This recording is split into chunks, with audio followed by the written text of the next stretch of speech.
మిత్రులారా నమస్కారం. నేను మీ డాక్టర్ చిరుమామిళ్ళ మురళి మనోహర్. ఆరోగ్యం అవగాహన అనే ఈ చక్కని సిరీస్లో మనకి మన కుటుంబ సభ్యులకి అవసరమైన ఎన్నో విలువైన విషయాలు తెలుసుకుంటున్నాం. ఈరోజు మనం తెలుసుకోబోయేది ఒక ఆసక్తికరమైన విషయం. ఇదే మెరిసే పలువరుస కోసం ఏం చేయాలి. చూడండి, ముత్యాల లాంటి పళ్ళను సొంతం చేసుకోవాలంటే రోజుకి 2 సార్లు బ్రషింగ్ మాత్రమే కాదు, ఇంకా తీసుకోవాల్సినటువంటి జాగ్రత్తలు కొన్ని ఉన్నాయి. వీటిని మనం వరుసగా తెలుసుకుందాం. ముందుగా ఒక ముఖ్యమైన విషయం మనం తెలుసుకోవాలి. ఇదే పండ్ల రసాలు తాగాల్సినటువంటి విధానం. చూడండి, మనం తాగేటువంటి పళ్ళ రసాలు కానీ ఇతర ద్రవ పదార్థాలు కానీ ఇవి పళ్ళని పసుపచ్చగా మారేలాగా చేస్తాయి. కాబట్టి వీటిని గ్లాసు కానీ లేదా సీసాతోని కాకుండా స్ట్రాతో తాగండి. దీనివల్ల ఆ పళ్ళు రంగు మారేటువంటి సమస్యను మీరు బాగా తగ్గించుకోవచ్చు. అలాగే ఇంకొక ముఖ్యమైన విషయం, చాలా నిజానికి ప్రధానమైంది. ఇదే కాఫీ, టీ, వీటితో కొన్ని జాగ్రత్తలు తీసుకోవాలి. కాఫీ, టీ లాంటి వాటి గురించి ముఖ్యంగా మనం తెలుసుకోవాలి.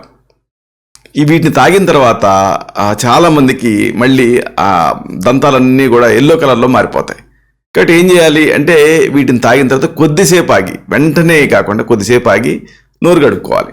వెంటనే కడుక్కుంటే పళ్ళు జూమంటాయి ఆ వేడికి. ఎందుకంటే వేడి టీ తాగారు కదా, కాబట్టి కొంచెంసేపు ఆగి మామూలు నీడతోటి నోరు కడుక్కుంటే సరిపోతుంది.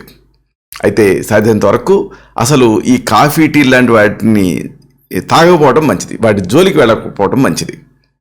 ఇక ఇంకొక ముఖ్యమైన విషయం, సహజమైనటువంటి టూత్ బ్రష్ లాగా పనిచేసేటువంటి కొన్ని ఫలాలు ఉన్నాయి.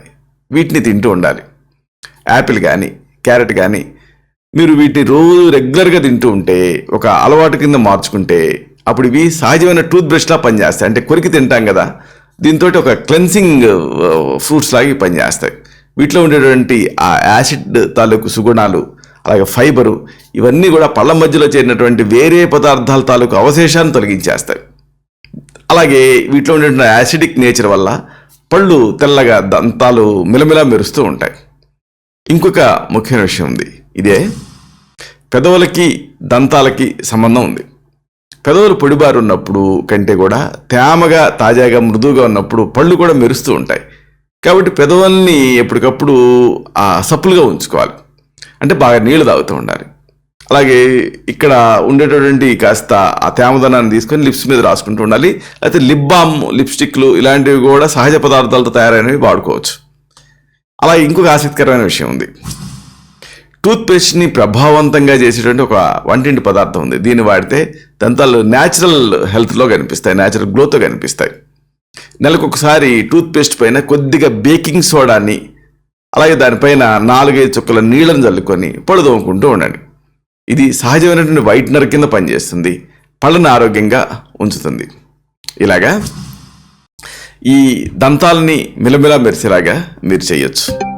ఇలాంటి మరొక ఆసక్తికరమైన విషయాన్ని తిరిగి ఇదే కార్యక్రమాల పరంపరలో మనం కలుసుకున్నప్పుడు సవివరంగా, సహేతుకంగా, సమగ్రంగా తెలుసుకుందాం. శతం జీవ శరదో వర్ధమానః, శతం హేమంతాన్ శతం వసంతాన్.